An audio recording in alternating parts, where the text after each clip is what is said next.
Hello viewers, আশা করছি সকলেই ভালো আছেন। তো বন্ধুরা, 21 জানুয়ারি থেকে এবারের বিপিএল অনুষ্ঠিত হওয়ার কথা রয়েছে। তার আগে দল গোছাচ্ছে ফ্র্যাঞ্চাইজিগুলো। ঢাকায় দেশি 3 তারকা মাশরাফি বিন মুর্তজা, মোহাম্মদুল্লাহ রিয়াদ ও তামিম ইকবাল খেলবেন, এটা সবারই জানা। নতুন করে বিদেশি কোটায় যোগ হলো অ্যান্ড্রু রাসেলের নাম। যদিও শুরুর দিকে শোনা যায় তাকে দলে টানতে পারেন ফরচুন বরিশাল, কিন্তু ঢাকার টিম ম্যানেজমেন্ট সূত্র বলছে রাসেলের সঙ্গে কথাবার্তা এক প্রকার চূড়ান্ত। আসরের বেশিরভাগই ম্যাচই তাকে পাবে ঢাকা। ফ্র্যাঞ্চাইজি টুর্নামেন্টগুলোতে নিয়মিত মুখ রাসেল।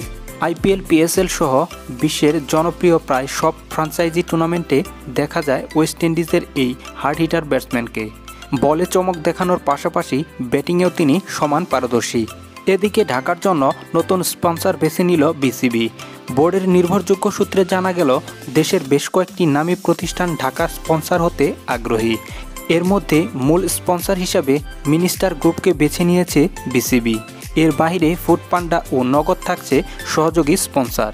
এই 3 প্রতিষ্ঠান স্পন্সর হলেও ঢাকার মূল মালিকানা বোর্ডের হাতেই থাকবেন, জানিয়েছেন বিসিবি।